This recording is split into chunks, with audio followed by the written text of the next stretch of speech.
Our session today is titled How to Educate, Not Just Train Your Employees.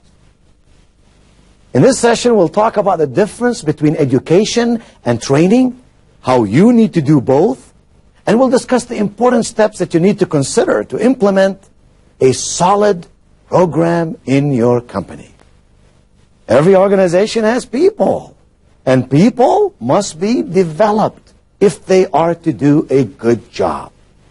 Some of that training we call technical training. For example, somebody in your factory doing a certain job. You must show them what to do, how to do it, when to do it. That's technical training. For example, a receptionist must know how to answer the telephone, what to say, how to answer questions from people who may be calling. But you know what? We make a terrible mistake when we stop only at technical training. We must, in this day and age, we must help our people to be developed behaviorally. Who am I? What can I do? What would make me better? How can I become a better communicator? So on and so forth. So there is technical training, and then there is behavioral training. That behavioral training I call education. And today we'll discuss the differences between training and education and how you can make a spectacular job with your people, learning both, using both, and therefore hopefully performing better than you ever thought possible. I walked one day into a McDonald's. McDonald's is one of the world's most successful fast food restaurants. And a young, attractive woman behind the counter looked at me and she said, "Hello, sir, how may I serve you today?" And I said, "Well, I'd like to have a vanilla milkshake and an apple pie." And she said, "Sir, would you like a dessert to go with that?" I thought, sure, why don't you give me a hamburger and a Coca-Cola? You see what happened there? This woman was trained to sell desserts. If only we could sell enough sweet goods, we could make more money. But she did not stop short enough to think, to understand, to internalize that vanilla milkshake and apple pie are desserts. Her mind and her mouth did not work together, and she got herself in trouble. We do things like that, don't we? Training and education get in the way of excellent performance. Let me share with you today some major differences between training and education. Training teaches people what to do. Education teaches people what to be. Training is anchored to the past. In other words, the things that we have done and have done well, let's do more of them. Education looks towards the future. To accommodate change, training has to be unlearned.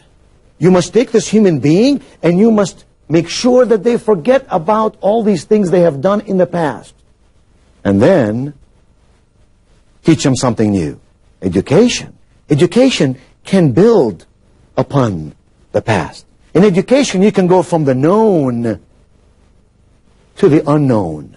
You don't have to unlearn. You simply build in your mind on those things that you already know. Training deals with actions, with tasks. Education deals with thoughts and feelings. And thoughts and feelings are those determining factors for our behavior. We act because we think and we feel. And our actions become better when that really happens. Training teaches how. Education teaches why. If you expect your people to solve problems time and again, to address different circumstances with different people in different ways, and do a good job every time, you must teach them why, not only how, so that they can use this thinking process to make good things happen. Training focuses on procedures. Education focuses on people. And any organization and any business that you can think of, if you were to take the people element out of it, what have we got left? Without people, you and I could not really accomplish much. Training focuses on the individual. Education focuses on the whole organization. And while an organization is the cumulative effect of individuals, it is a completely different person who is in the organization than that person who becomes like the fingers on one hand, come together to make great things happen. So we must concentrate on the organization, not only on the individual, if we expect teamwork to take place, if we expect results to be accomplished. Training teaches people to follow prescriptions. Here's what to do. Here's when to do it. Here's who to do it with. Education teaches people to make choices. You know what, my friends? You and I today are the sum total of the choices that you and I have made in our life up to this point. And you and I, tomorrow, next year, 5 years from now, will be the person or persons based on the choices we will make between now and then. It is imperative that we teach our people how to make choices that will strengthen our organization and will take our company onwards and upwards. Training, you might say, is a program. A, B, C, D, 1, 2, 3, 4. Education is a process.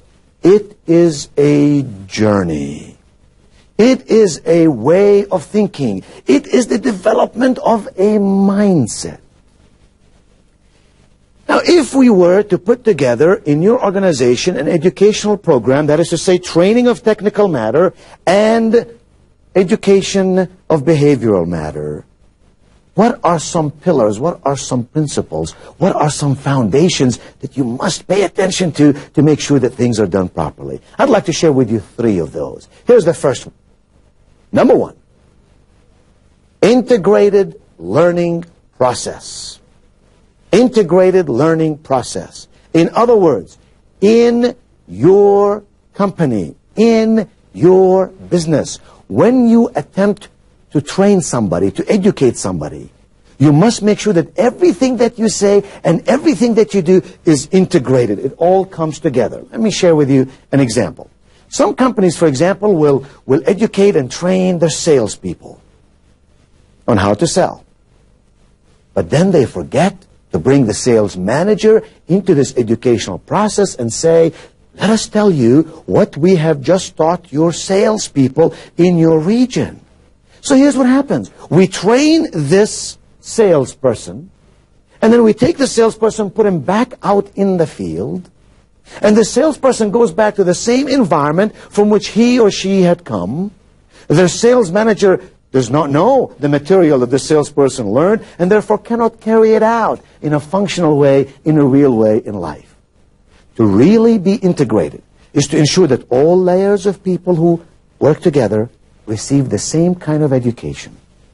And to make sure that the manager, for example, knows what to do with this salesperson once the salesperson has come back from some training session or some educational environment.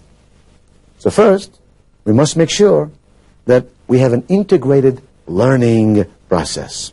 Second, we must make sure that the education that we give people in our organization is congruent.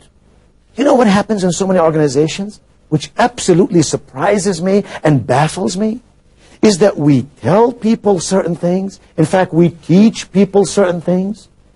And then we do things that are not congruent with what we taught them. What happens, I ask you?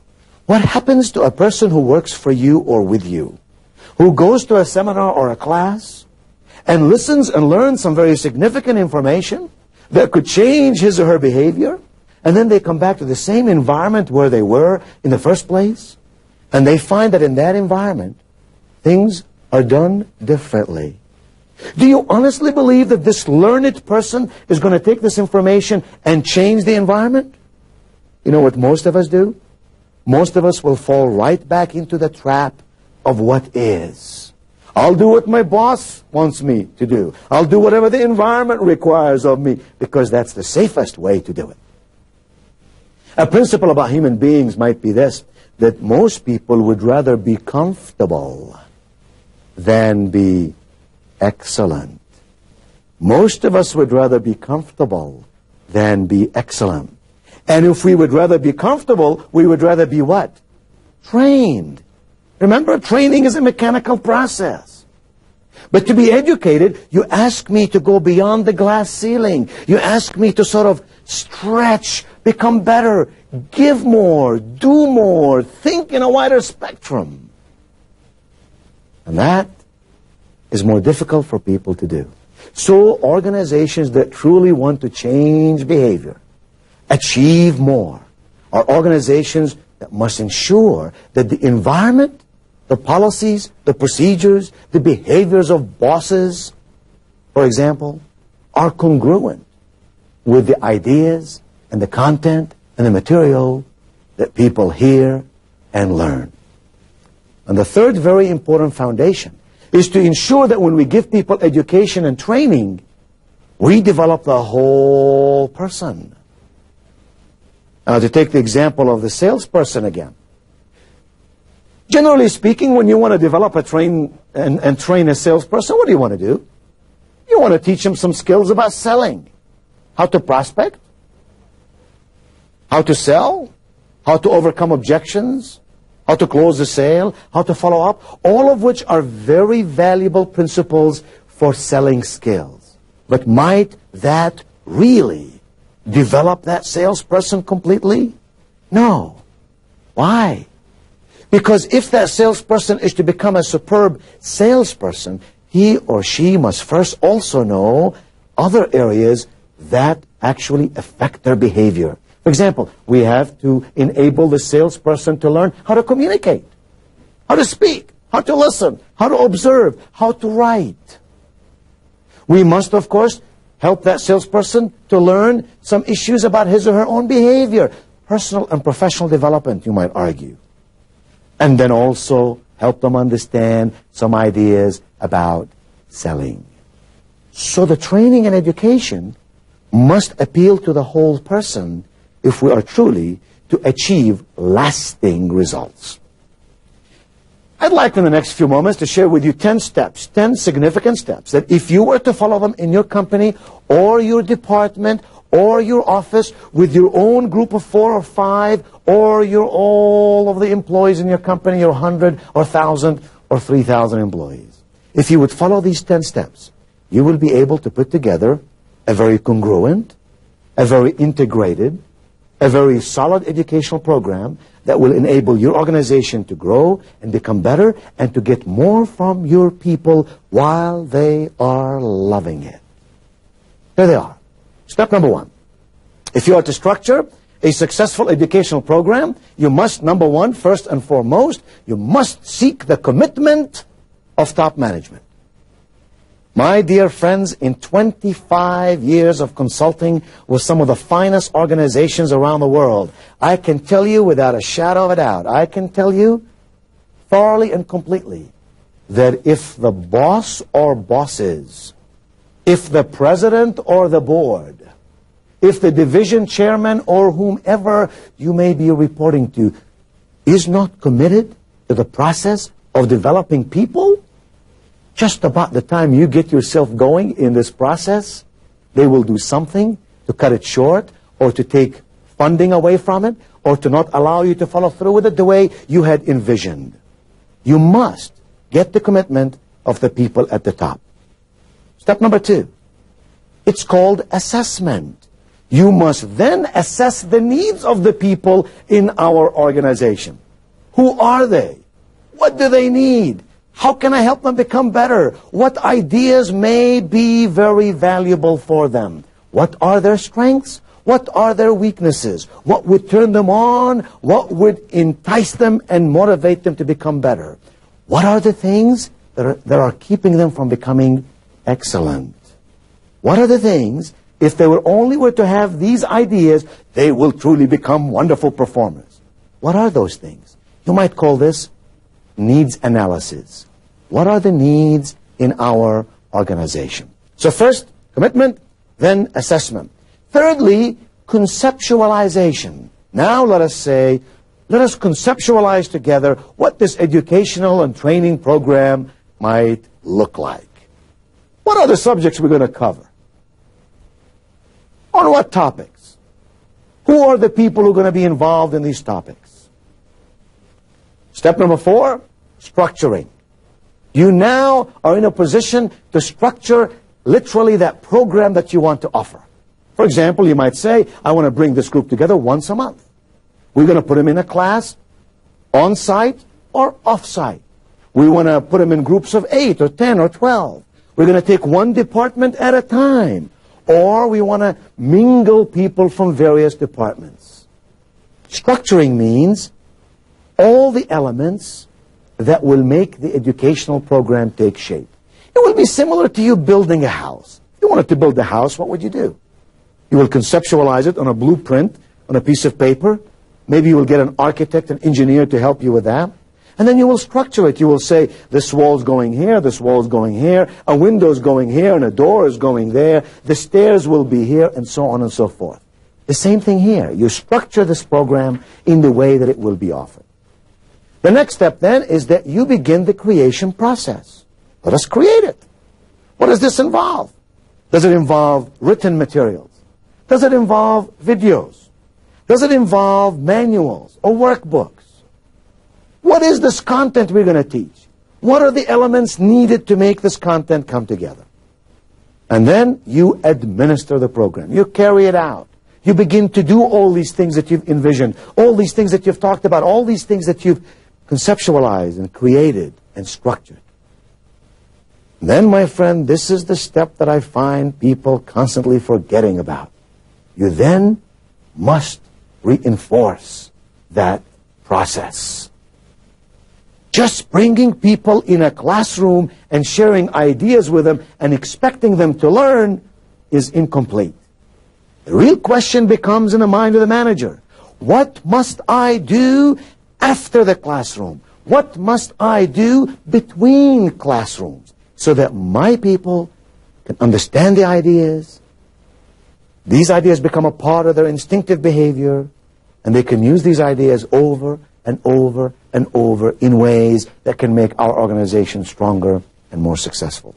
Reinforcement. Some ideas for reinforcement might be that you want to give them an audio tape from time to time. You might want to give them a sheet of paper, a workbook, let's say, or a worksheet that they could do in their own home. Maybe it's something that your own department heads would do with your own people from time to time. Whatever these ideas are, just know that all of us must have reinforcement if we are to own the ideas and to use them in some substantial way. After reinforcement comes the monitoring process. Is it working? Are all the people doing the things we ask them to do? Are the workbooks being distributed in the manner we want them to be distributed? Is the reinforcement process being carried out at the times that we want to be carried out, in the ways that we want to be carried out?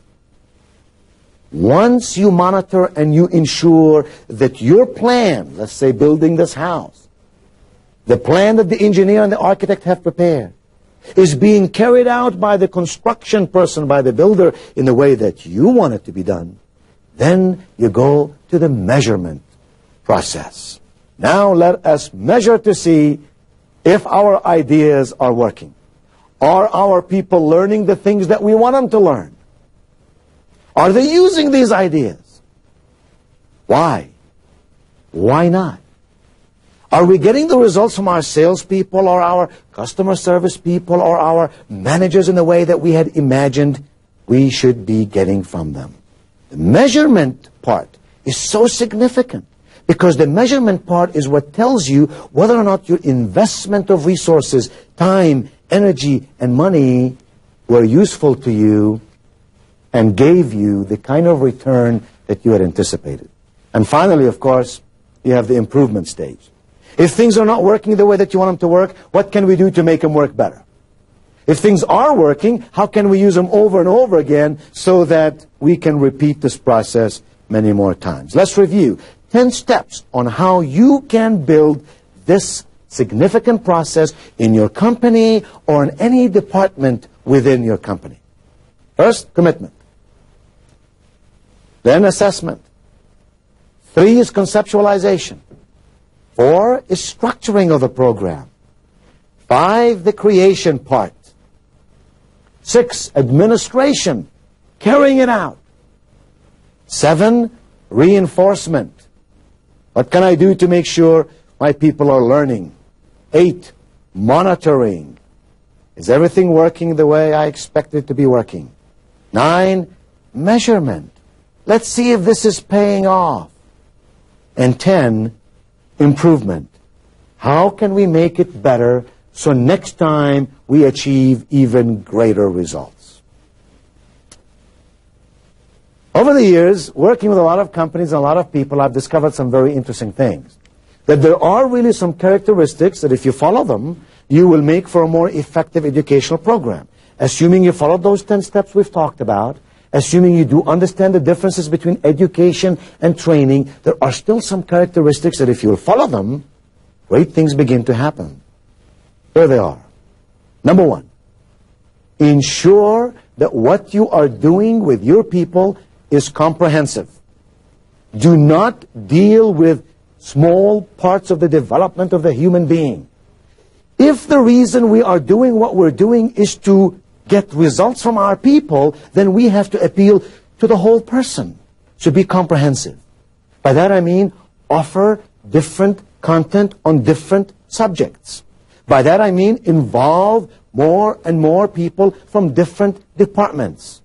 Permeate the whole organization and permeate the whole body of knowledge in a way that people can tap into it and learn from it and do something as a result of it.